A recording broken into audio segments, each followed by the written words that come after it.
আসসালামু আলাইকুম ওয়া রাহমাতুল্লাহি ওয়া বারাকাতুহু।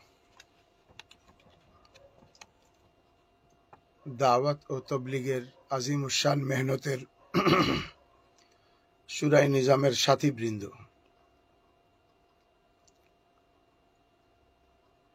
আল্লাহ তাআলা কোরআনে পাকের মধ্যে ইরশাদ ফরমান, ওয়াল্লাযীনা জাহাদু ফীনা লানাহদিয়ান্নাহুম সুবুলানা ওয়া ইন্নাল্লাহা লামাআল মুহসিনিন। যারা আল্লাহকে পাওয়ার জন্য কষ্ট মুজাহাদা করে, চেষ্টা প্রচেষ্টা করে, কোরবানি মুজাহাদা করে, আল্লাহ তাদের জন্য হেদায়েতের রাস্তা সমূহকে খুলে দেন।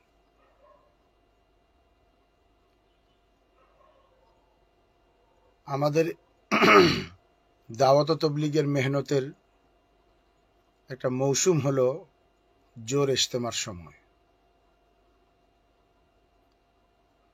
আর তখন আমাদের একটু কোরবানি মুজাহাদার প্রয়োজন হয়। আমি সাথীদেরকে কোরবানি ও মুজাহাদা করে, কষ্ট করে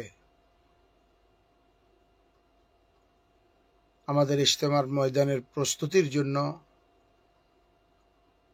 ময়দানে যে বিশাল প্রস্তুতিমূলক কাজ রয়েছে সে কাজের আঞ্জাম দেওয়ার জন্য যেহেতু দায়িত্ব আমাদের শুরাই নিজামের উপরেই, এই জন্য আমি সাথীদেরকে দাওয়াত দেওয়ার উদ্দেশ্যেই লাইভে আসছি আর দু একটা কথা বলার জন্য। সাথী ভাইদের নিশ্চয়ই মেহনত করতে করতে,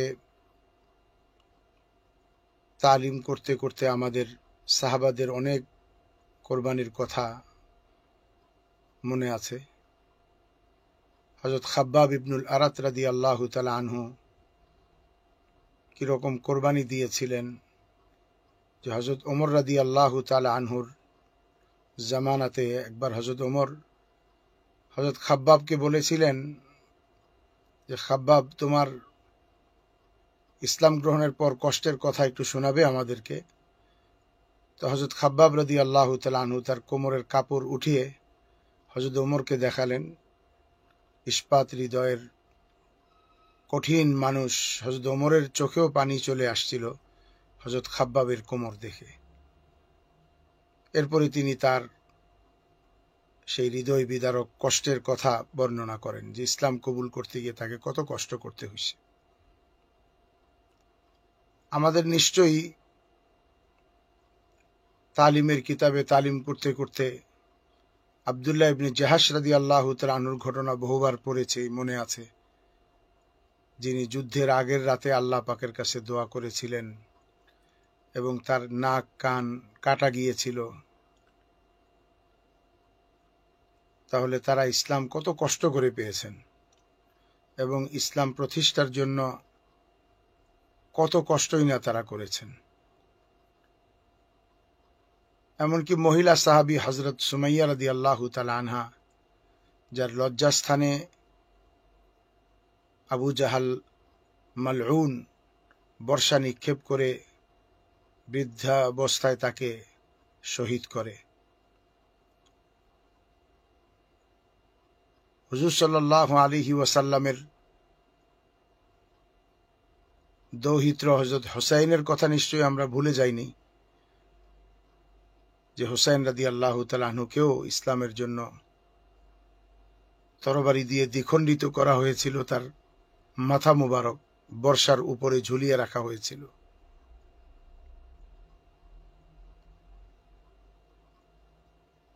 নিশ্চয়ই আমাদের মনে আছে যে আমরা হযরত জাফর রাদিয়াল্লাহু তাআলা আনহুর ঘটনা শুনেছি। মুতার যুদ্ধে যে তিনজনের নাম বলা হয়েছিল তার মধ্যে একজন ছিলেন হযরত জাফর ইবনে আবি তালিব রাদিয়াল্লাহু তাআলা আনহু, যিনি ডান হাতে ইসলামের পতাকাকে উত্তোলন করে রেখেছিলেন। প্রতিপক্ষ দুশমন যখন তার ডান হাত কেটে দিল, তিনি বাম হাতে নিলেন, যখন বাম হাত কেটে দিল উভয় হাতে পতাকাকে উত্তোলন করে ধরেছিলেন। জীবন দিয়েও ইসলামের পতাকাকে রক্ষা করেছিলেন, ভুলুণ্ঠিত হতে দেননি। আমি আমাদের দাওয়াতে তবলিগের শুরাই নিজামের সাথী ভাইদেরকে বলবো, এ কাহিনী আমরা কোনো যুদ্ধের জন্য বলছি না। সাহাবাদের বিশাল কোরবানি সামনে রেখে আমরা কিঞ্চিত আমাদের জানমালের কোরবানি করে আমরা ইজতেমার প্রস্তুতিমূলক কাজের জন্য যাতে একটু কোরবানি করি, আমি সে লক্ষ্যেই কথা বলছি। আজকে টঙ্গীর ময়দানকে আমরা রূপক অর্থে হকের পতাকা বলতে পারি।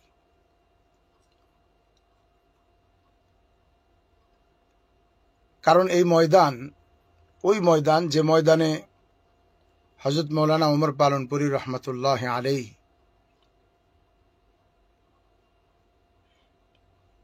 2 থেকে 3 ঘন্টা বয়ান করতেন। তার লম্বা বয়ান হতো, যার লম্বা তর্জমা হতো। এই ময়দান যে ময়দানে হযরত মৌলানা মুফতি জৈনুল আবিদিন সাহেব রহমতুল্লাহ আলাইহি বয়ান করতেন, কারি জহির সাহেব রহমতুল্লাহ আলাইহি বয়ান করতেন, মৌলানা উবাইদুল্লাহ বলিয়াবি রহমতুল্লাহ আলাইহি বয়ান করতেন, হাজি আব্দুল ওয়াহাব সাহেব রহমতুল্লাহ আলাইহি বয়ান করতেন। আমাদের এই সকল আকাবির ও আসলাফদের হেদায়তমূলক কথাবার্তার দ্বারা নামালুম কত অগণিত অসংখ্য মানুষের জীবন পরিবর্তন হয়েছে এই ময়দানে। সুতরাং আমরা রূপক অর্থে এই ময়দানকে হকের পতাকা বলতে পারি। এছাড়া গত অল্প কয়েক বৎসর পূর্বে এই ময়দানেই ঝরেছিল ওলামাদের রক্ত, কত আলেমের মাথার রক্ত, শরীরের রক্ত এ ময়দানে ঝরেছিল। কাল কিয়ামতে টঙ্গীর ময়দান সাক্ষী দিবে কার কার রক্ত ঝরেছিল, কারা ঝরিয়েছিল। আল্লাহ পাকের সঙ্গীন আদালতে তাদেরকে অবশ্যই জবাবদিহি করতে হবে। দুনিয়াতে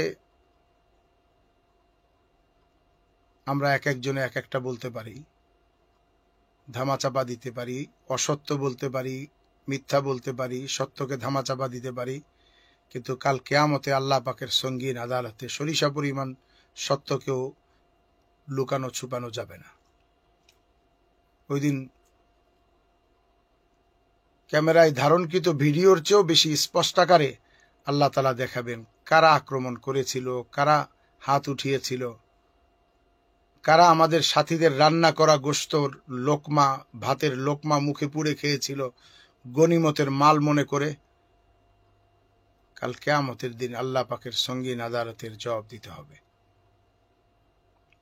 তো সেই দিক থেকে আমরা টঙ্গীর ময়দানটাকে হকের পতাকা মনে করি। আর কোনোভাবেই আমরা আমাদের এই পতাকাকে ভুলণ্ঠিত হতে দেব না।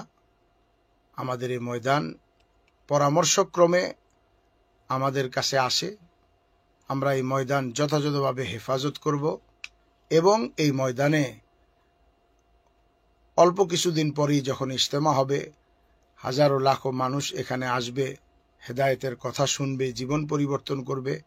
সুতরাং এই ময়দানের ইজতেমার প্রস্তুতিমূলক কাজের যে মহা সুযোগ আল্লাহ তাআলা আমাদেরকে করে দিয়েছেন, আমরা এই কাজ থেকে আমরা নিজেরা বঞ্চিত নিজেদেরকে করব না। সুতরাং আমাদের সাথীদের কাছে আমার আকুল আবেদন যে হকের পতাকাকে আগলে ধরার জন্য হযরত জাফর রাদিয়াল্লাহু তাআলা আনহু জীবন দিয়ে যেমন আগলে রেখেছিলেন, আমরা সাথীরা আমাদের সামান্য কিছু সময়, সামান্য কিছু অর্থ ব্যয় করে আমরা প্রত্যেকেই সামানা সহকারে ময়দানে চলে আসি এবং আমাদের ময়দানে বাঁশ গাড়া হোক, চট লাগানো হোক, ময়দান পরিষ্কার করা হোক, যেই কাজে আমাকে ব্যবহার করা হবে আমি ওই কাজেই ব্যবহৃত হব। পরামর্শক্রমে আমাকে যা করতে বলা হবে আমি তা করব। কোনো এক ভাই মৌলানা সাদ সাহেবের পক্ষের, ওনার এক ভিডিও রেকর্ডের মধ্যে দেখলাম আমার কথা তিনি বলতে গিয়ে বলতেছেন যে 6 নম্বর কাতারের মুরব্বী। আমি ওই ভাইকে বলবো আপনি আমাকে মুরব্বী কেন বললেন? আপনি তো 6 নম্বর কাতারের বলছেন, আমি তো 60 নম্বর কাতারের মুরব্বীও নিজেকে মনে করি না। আমরা টঙ্গীর ময়দানের যদি আমাদেরকে মুরব্বীরা ঝাড়ু দিতে বলে তো আমরা ঝাড়ু দিব, ময়লা পরিষ্কার করব, তাতেও আমাদের কোনো আপত্তি নেই। হকের জন্য, দ্বীনের জন্য কাজ করতে আমরা প্রস্তুত আছি।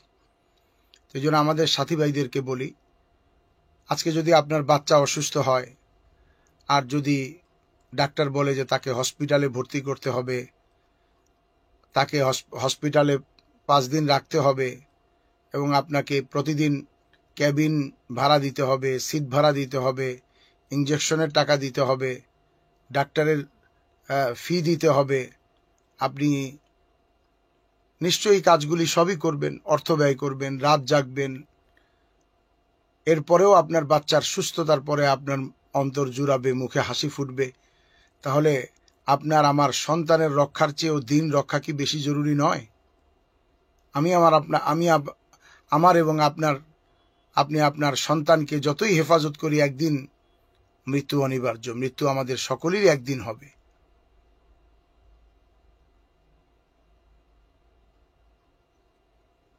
তাহলে আসুন আমরা আমাদের জান এবং মাল থেকে কিছুটা আল্লাহর দ্বীনের জন্য, দ্বীন কায়েমের জন্য, মেহনতের জন্য ব্যয় করি। আমি ভাইদেরকে বলবো যে বাড়িতে প্রত্যেকেই সামানাপত্র সহকারে ময়দানে চলে আসি। আর আমার আওয়াজ যদি মা বোনদের কাছে পৌঁছে, আমি মা বোনদেরকে বলবো আপনারা হজরতে ফাতেমার ভূমিকা পালন করেন, হজরতে আয়েশার ভূমিকা পালন করেন, বিশেষ করে হজরতে আমর বিন জামুহ রাদিয়াল্লাহু তাআলা আনহু এর স্ত্রীর ভূমিকা পালন করেন। স্বামীকে তৈরি করেন যে তুমি আল্লাহর রাস্তায় যাও, ময়দান তৈরি করো, ময়দানের কাজে শরিক হও। আমরা ঘরে বসে এই নেকির মধ্যে অংশীদার হব। প্রয়োজনে তোমার অনুপস্থিতিতে যে কষ্ট হবে অথবা আমাদের খাবার দাবারের কোনো কমি হবে, আমরা সেটাকে বরদাস্ত করে নিব আল্লাহর জন্য। আমার এই আওয়াজ যদি আমাদের সাথীদের সন্তানদের কাছে পৌঁছে, আমি ওই সকল মুবাল্লিগিনদের ভাইদের সন্তানদেরকে বলবো, তোমরা তোমাদের বাপকে তৈরি করো, ভাইকে তৈরি করো, তোমরা তোমাদের বাপ ভাইকে তৈরি করো যে বাবা তুমি ময়দানে যাও এবং সেখানে ইস্তেমার প্রস্তুতিমূলক কাজ চলছে, তুমিও বঞ্চিত হইও না, আমাদেরকেও বঞ্চিত করিও না, তুমি যাও। প্রয়োজনে আমরা বাড়িতে নুন ভাত খাবো, আমরা উপবাস থাকবো, রোজা রাখবো, আমরা কষ্ট করব, কয়টা দিনই তো পার হয়ে যাবে। তুমি ময়দানে যাও এবং সেখানে গিয়ে তুমি কাজের মধ্যে অংশগ্রহণ করো। এইভাবে আমরা প্রত্যেকেই আমাদের ফ্যামিলি থেকে, প্রত্যেক ঘর ঘর থেকে পুরুষ আমরা ময়দানে পৌঁছে যাই। বিশেষ করে আগামীকাল ভোরেই ঢাকা জেলার মশওয়ারা আসে। এই মশওয়ারাতে যাওয়ার সময় সাথীরা সামানাপত্র সহকারে যাওয়ার চেষ্টা করি এবং অন্তত পক্ষে 7-10 দিনের জামাত বানায় আমরা ময়দানে থেকে, আর বিশেষ করে ছুটির দিনগুলোতে আমরা যেভাবে পূর্বেও কাজের জন্য বাস, গাড়ি ইত্যাদি মসজিদ থেকে ইন্তজাম করে ছাড়তাম, এখনো সেই ইন্তজামগুলি করব যাতে বেশি থেকে বেশি সাথী ময়দানে পৌঁছে এবং অল্প সময়ের মধ্যেই আমাদের ইস্তেমার প্রস্তুতিমূলক কাজ হয়ে যায়। আমি আমার সাথী ভাইদের কাছে অনুনয় বিনয় করে বলছি যে প্রত্যেকটি সাথী এ কথা মনে করেন যে ময়দানে যদি একজন লোক থাকে তাহলে আমি থাকব, ময়দানে যদি একজন কাজ করে তো সেটা আমি করব। আপনি কথা নিয়ত করেন, তাহলে আপনি একা নন, আপনি লক্ষ মানুষের একজন হবেন। সেই সাথে আমি আমাদের সাতপন্থী ভাইদেরকে বলছি, ঝগড়া পরিহার করেন, মন্দ ভাষা, গালিগালাজ এগুলাকে পরিহার করেন। হ্যাঁ, বাকি একটা কথা, মৌলানা সাদ সাহেবকে অ্যাভয়েড করে দাওয়াত তবলিগের মেহনত করাটা, এটা তো আমরা তার কথার অনুসরণই করছি। মাওলানা সাদ সাহেব এক সময় বলেছিলেন, আমি বরাহে রাস্ত সরাসরি তার কাছ থেকে শুনেছি, তিনি বলেছেন যে কোনো আলেম যদি ত্রুটিযুক্ত কাজ করে, বক্তব্য দেয়, ত্রুটি থাকে, তাহলে তার সাথে আচরণ করবে ভুল ছাপা হওয়া কোরআন শরীফের মতো। ভুল ছাপা কোরআন শরীফ যেমন বেয়াদবি করা যায় না, তাকে অজু ছাড়া ছোঁয়া যায় না, তেমনি তাকে তেলাওয়াতও করা যায় না ততদিন পর্যন্ত, যতদিন পর্যন্ত না তাকে কোনো হাফেজ আলিম কারেকশন না করে, সহি না করে। একটা কোরআন শরীফে ছাপায় ভুল করছে, বারবার বিভিন্ন জায়গায় ইন্নাল্লাহ লা ইউহিব্বুজ জালিমিনের জায়গায় ইন্নাল্লাহ লা ইউহিব্বুল মুফলিহিন লিখে রাখছে, উলাইকা আলা হুদাম মির রাব্বিহিম ওয়া উলাইকা হুমুল মুফলিহুনের জায়গায় ফাসিকুন লিখে রাখছে। তেলাওয়াত করা যাবে না, কিন্তু তাই বলে অজু ছাড়া ধরাও যাবে না। আমরাও তাই বলি। মাওলানা সাদ সাহেব এবং তার পূর্ব পুরুষ, তাদের খানদানের অনুগ্রহ বিংশ শতাব্দীর গোটা মুসলমানের উপরে আসে। আমরা তাদেরকে সশ্রদ্ধ সালাম জানাই, অ্যাপ্রিসিয়েট করি এবং শ্রদ্ধার সাথে স্মরণ করি, কিন্তু তাই বলে আমরা তেলাওয়াত করতে পারবো না, অর্থাৎ তার অনুসরণ করতে পারবো না যতদিন পর্যন্ত কোরআন শরীফ তাসহিহ না করা হয়। যেমন সেটাকে তেলাওয়াত করা যায় না, ঠিক তেমনিভাবে যতক্ষণ পর্যন্ত তিনি তার ভুল শুধরে না নিবেন এবং গতানুগতিকভাবে না, দায় সারা ভাবে না, আন্তরিকভাবেই দুঃখিত হয়ে ভুল বক্তব্য থেকে ফিরে আসবেন, ভুল বক্তব্যকে প্রত্যাখ্যান করবেন, তওবা করবেন, ভবিষ্যতে এ ধরনের বক্তব্য না বলার দৃঢ় প্রতিজ্ঞা করবেন এবং দারুল উলুম দেওবন্দের উলামা ইকরামকে মুতমাইন করবেন।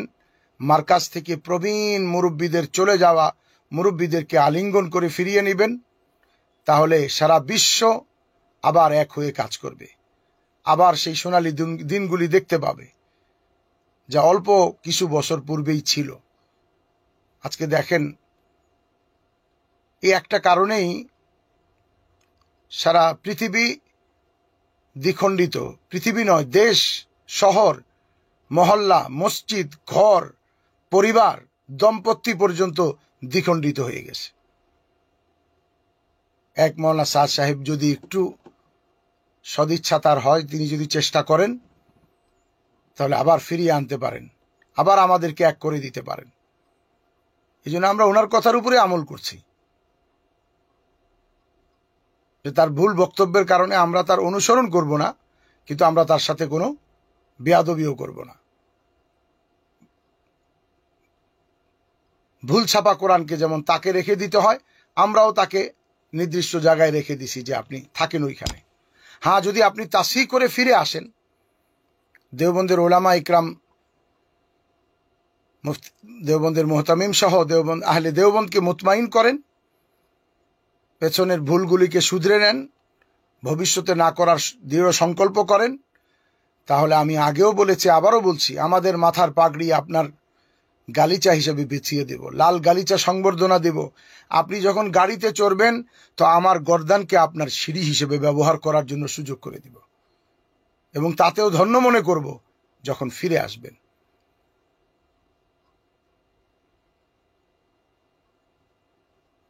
সাদপন্থী ভাইদেরকে বলছি, আপনাদের সাথে আমাদের ব্যক্তিগত কোনো বিরোধ নেই, না সাদ সাহেবের সাথে, না আপনাদের সাথে, ব্যক্তির সাথে কোনো বিরোধ নেই। এক্ষেত্রেও মাওলানা সাদ সাহেবের একটা কথা আমার মনে পড়ে, তিনি বলতেন, সাবান কাপড়ের বিরুদ্ধে নয়, ময়লার বিরুদ্ধে।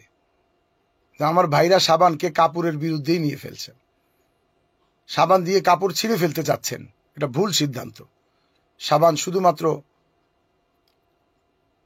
ময়লার বিরুদ্ধে, আমরাও ঠিক তেমনি ভাবে ময়লার বিরুদ্ধে, আপনাদের বিরুদ্ধে না, কিন্তু আপনারা আমাদের সত্তার বিরুদ্ধে চলে গেছেন, ব্যক্তি সত্তার ভিতরে বাইরে চলে গেছেন। আমরা সাদ সাহেবের ব্যক্তি সত্তা নয়, বরং সাদ সাহেবের বক্তব্যের বিরুদ্ধে।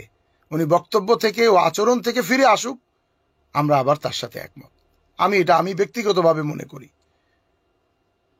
এই জন্য আপনাদের কাছে আমাদের অনুরোধ যে উভয় পক্ষের ইজতেমা শেষ হয়ে যাওয়া এবং সরকার উভয় পক্ষকে নিয়ে বসা পর্যন্ত আপনারা বুদ্ধিমানের পরিচয় দিন, ভদ্রতার পরিচয় দিন, আক্রোশ, জিঘাংসা, মিথ্যা, অপবাদ, চক্রান্ত এই সব কিছু থেকে ফিরে আসুন। আপনারা খুব ভালো করেই জানেন যে একটা কাজ যদি কেউ না জেনে সে কাজটা করলে কি কেমন হয়। ড্রাইভিং জানে না, সে যদি গাড়ি চালাইতে যায় তো সে কি করতে পারে, কতগুলি মানুষ হত্যা করা ছাড়া কি করবে। যে বিমান চালাতে পারে না, আকাশে যদি চলমান বিমানে যদি পাইলটের জায়গায় তাকে বসায় দেয় তাহলে গোটা বিমান ও যাত্রী সহকারে সকলের ধ্বংস ছাড়া আর কি হবে। বিরাট একটা স্থাপত্য 10 তলা 12 তলার যদি ইঞ্জিনিয়ার ছাড়া কোনো রাজমিস্ত্রির হাতে ছেড়ে দেয়া হয় তাহলে স্থাপত্যটা মুখ থুবড়ে পড়া ছাড়া আর তো কিছুই হবে না, অর্থ সম্পদ নষ্ট হওয়া ছাড়া আর কিছু হবে না। তো ঠিক তেমনি ভাবে আমাদের সাতপন্থী ভাইদেরকে আমরা বলবো যে দেখেন, যারা সাধারণ সাথী, যাদের কাছে এলেম নাই, তাদেরকে আপনারা ওলামাদের থেকে দূরে সরিয়ে বিভ্রান্ত করার চেষ্টা করেন না। আচ্ছা, আপনি ধরেন এক্সাম্পল, আপনি যিনি শুনছেন আপনি একজন ডক্টর। আচ্ছা, আপনি কি এটা মেনে নেবেন আমি আমার এলাকাতে একটা চেম্বার খুলে যে কোনো লোক আসবে আমি প্রেসক্রাইব করা শুরু করব? একজন আসছে মাথা ব্যথা, তাকে টাফনিল লিখে দিব। একজন আসছে চোখ ব্যথা, তাকে আমি অপটিমক্স ড্রপ দিয়ে দিব। একজন আসছে পেটে ব্যথা, আমি তাকে এলজিন ট্যাবলেট লিখে দিব। একজন আসছে বমি হচ্ছে, আমি তাকে অমিডন দিয়ে দিব। একজন আসছে দাস্ত হচ্ছে, আমি তাকে টেট্রাসাইক্লিন লিখে দিব। একজন আসছে যে আমার প্রস্রাব খুব ঘন ঘন হচ্ছে, মনে হয় ডায়াবেটিক্স, আমি তাকে ইনসুলিন দিয়ে দিব। এই অধিকার কি আমার আসে? এটা কি আমি করতে পারি? এটা করা কি আমার সমীচীন হবে? এটা করা কি আপনি এটাকে সমর্থন করবেন? নিশ্চয়ই না। তাহলে আমরা যে সাথীরা দীর্ঘদিন চিল্লা দেওয়ার পরে এখনো পর্যন্ত মা ইয়াজুজু বিহি সলা কিংবা 4টা সূরা এবং দোয়ায়ে কুনুতকে সহি করতে পারি নাই, তাহলে আমি কিসের উপরে ডিপেন্ড করে এত বড় দায়িত্ব কাঁধে নিচ্ছি যে এটা ঠিক, আমি যেটা বুঝছি সেটাই ঠিক, বা উনি যেটা বুঝছে সেটা সম্পূর্ণ বেঠিক? কেন আমরা এই কথাটা বুঝি না যে আহলে ইলম, অভিজ্ঞ, মুত্তাকি, পরহেজগার ওলামা ইকরামের হাতে ছেড়ে দিয়ে বলি যে হযরত আপনারাই সিদ্ধান্ত নেন এই অবস্থায় করণীয় কি? এটা প্রসঙ্গ আসছে এই জন্য বললাম, নতুবা আমার এই লাইভ করার উদ্দেশ্য শুধুমাত্র আমাদের শুরাই নিজামের ভাইদেরকে এ কথার দাওয়াত দেওয়া যে আমরা ময়দানে চলে আসি। আমাদের মুরব্বীরাও ময়দানে আছেন, আমাদের সেখানে কাজের তরতিব করা হবে, তরগিব দেওয়া হবে। পরিশেষে আমি আমাদের অপর দিকের শখসি নিজামের ভাইদেরকে বলবো, চলেন আমরা একটা কাজ করি, অন্তত পক্ষে ঐক্যের জন্য একটা কাজ যেটা করতে পারি সেটা করি। আমরা উভয়ে একটা দোয়া রসুলের শেখানো, আল্লাহুম্মা আরিনাল হাক্কা হাক্কান ওয়ারজুকনা ইত্তিবাআহ ওয়া আরিনাল বাতিলা বাতিলান ওয়ারজুকনা ইজতিনাবাহ। হে আল্লাহ, আপনি আমাদেরকে সঠিক পথ দেখান এবং তার অনুসরণ করার তৌফিক দিন, এবং অন্যায় ও বাতিলকে আমাকে বাতিল হিসেবে দেখান এবং তার থেকে আমাকে আত্মরক্ষা করে নিজেকে বাঁচাই চলার তৌফিক দান করেন। আশা করি আমলটা আমরা করার চেষ্টা করব। পরিশেষে আর একটু বলবো যে দ্বিতীয় দুই পক্ষেরই ইজতেমা না হওয়া পর্যন্ত ময়দান শুরাই নিজামের কাছে এবং আমাদের কাছে আসে। আমরা ইজতেমার প্রস্তুতিমূলক কাজ করছি এখানে। আপনারা তো অতীতেও জোর করছেন, আপনারা তো মাসে মাসে ইজতেমা করেন, জেলায় জেলায় ইজতেমা করেন। কি হলো হঠাৎ করে আপনারা গায়ে পড়ে ঝগড়া করে টর্চ লাইট নিয়ে শুকনা খাবার নিয়ে ময়দানে ঢুকতে হবে আপনাদেরকে? এটা কি গায়ে পড়ে ঝগড়া নয়? আমরা করছি বলে আপনাকে করতে হবে? আপনারা তো অতীতে এখানে করেন নাই, জোর তো অন্য জায়গায় করছেন, তা এই বছরটাও করেন। হ্যাঁ, ইজতেমা উভয় ইজতেমা হয়ে যাক, এরপরে তো সরকার উভয় পক্ষকে নিয়ে বসবে, একটা সিদ্ধান্ত আসবে। এ না আসা পর্যন্ত আমি মনে করি আপনাদের জোর করে পেশি শক্তি দেখিয়ে চক্রান্ত করে ময়দানে আসা, নিজেও বিপদে পড়া, দেশের সাধারণ সাথীগুলিকে বিপদে ফেলা ছাড়া আর কিছু না। তার কারণ হলো আইনিভাবে আপনি যদি জোর করে ঢুকতে যান তাহলে আইন ভঙ্গকারী হিসেবে আপনি সরকারি এবং আদালতের দৃষ্টিতে অপরাধী সাব্যস্ত হবেন। আশা করি আপনারা এটা করা থেকে বিরত থাকবেন। আল্লাহ পাক আমাকে, আপনাকে, সকলকে হক দেখান, হকের অনুসরণ করার তৌফিক দান করেন, বাতিলকে বাতিল দেখান, বাতিল থেকে শতকোষ দূরে থাকার তৌফিক দান করেন। আর আমাদের শুরাই নিজাম সাথীদেরকে বলছি, বেশি থেকে বেশি সাথী ময়দানে কাজ করার জন্য টঙ্গী আশরাফ টেক্সটাইল মিল এবং হোন্ডা কারখানার মাঠ, অন্যান্য মাঠগুলিতে নতুন শামিয়ানা টাঙানোর ইত্যাদির প্রচুর কাজ রয়ে গেছে। আমার এই আওয়াজ যাদের কাছে পৌঁছে, আমি তাদেরকে অনুরোধ করে বলছি, সামানা সহকারে প্রত্যেক সাথী ময়দানে হাজির হয়ে যায়, একটু কোরবানি করি 2-4টা দিন। আল্লাহ আমাকে, আপনাকে, সকলকে তৌফিক দান করেন। ওয়া আখির দাওয়ানা আলহামদুলিল্লাহি রাব্বিল আলামিন।